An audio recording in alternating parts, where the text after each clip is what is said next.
Hello everyone. Today we are heading to Dublin, Ireland, to a story that shook the entire nation to its core. This isn't just a murder case. It is a terrifying glimpse into the double life of a man who seemingly had it all. It's a story about vulnerability, dark obsessions, and a twisted game of power that went tragically far. This is the story of Elaine O'Hara and the man who called himself the Master. Let's start in August 2012. Elaine O'Hara was a 36-year-old childcare assistant. She was a gentle soul, loved by the children she looked after, but she carried a heavy burden. Elaine struggled with her mental health. She battled severe depression and had a history of self-harm. She was vulnerable, and she was lonely. She was looking for connection, for someone to understand her. Unfortunately, the person who found her didn't want to love her. He wanted to use her. On August 22, 2012, Elaine vanished. She was last seen leaving her home in South Dublin. When police investigated, they found her car parked near Shanganagh Cemetery, where her mother was buried. Given her history of mental illness, the initial theory was heartbreaking but logical: suicide. Everyone thought she had finally succumbed to her demons and taken her own life.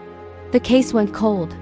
For over a year, her family was left in that agonizing limbo, believing she was gone but never knowing the truth. But sometimes nature itself reveals what humans try to hide. And in this case, it was the weather that broke the silence. The summer of 2013 was unusually hot in Ireland. A drought caused the water levels in the Vartree Reservoir to drop to historic lows. In September, a fisherman, or in some reports, a dog walker, spotted something glistening in the mud that was usually underwater. It wasn't treasure, it was something much darker.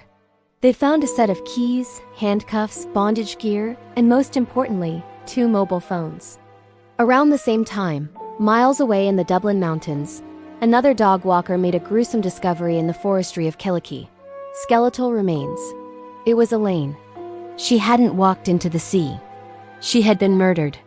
Now, remember those phones found in the reservoir? They were the key to unlocking a nightmare. One phone belonged to Elaine. The other was a burner phone. When police cracked them open, they didn't just find messages. They found a digital trail of sadism. The phones revealed a secret relationship between Elaine and a man named Dwyer. Dwyer wasn't a criminal on the run. He was a successful, respected architect. He was married, he had children, he lived in a nice house. To the outside world, he was a normal family man. But in the digital world, and in his secret life with Elaine, he was a monster.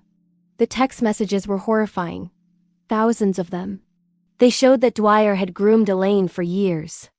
He dominated her, manipulating her low self-esteem to fulfill his darkest fantasies. He didn't just want a BDSM relationship. He wanted blood. The texts revealed that Dwyer had a deep-seated fantasy to stab a woman to death. He spoke about it, planned it, and used Elaine as a practice run for his violent urges. He called himself Master and her slave. One specific text message still chills me to the bone. Dwyer wrote to her, "My urge to rape, stab, and kill is huge. You have to help me control or satisfy it." He wasn't asking for help. He was setting the stage for murder. The investigation revealed that on that day in August 2012, Dwyer lured Elaine up to the mountains. He didn't go there to meet a lover. He went there to execute a victim. He stabbed her to death for his own gratification, believing he was smart enough to get away with it. He thought that by dumping the phones in the reservoir and the body in the mountains, he had severed all ties.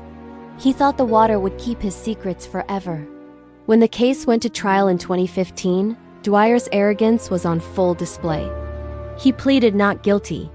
He watched as the jury was shown videos found on his hard drives, videos I won't describe in detail, but they showed him torturing Elaine, who was clearly in distress.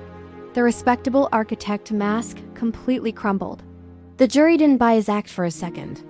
The evidence from the reservoir miracle was overwhelming. Dwyer was found guilty of murder and sentenced to life in prison. When I think about this case, I feel a deep sadness for Elaine O'Hara. She was a woman who was looking for acceptance, and she was preyed upon by a predator who saw her vulnerability as an opportunity. Dwyer thought he was the architect of a perfect murder. But in the end, it was the elements, the sun, the drought and the water that conspired to bring him down. Elaine's story is a stark reminder that evil often wears a very normal face. It hides in plain sight, in suits and ties, in nice neighborhoods. But as this case showed us, the truth has a way of rising to the surface, no matter how deep you try to bury it. Rest in peace, Elaine. And to all of you listening, stay safe, trust your instincts, and look out for one another. I'll see you in the next video.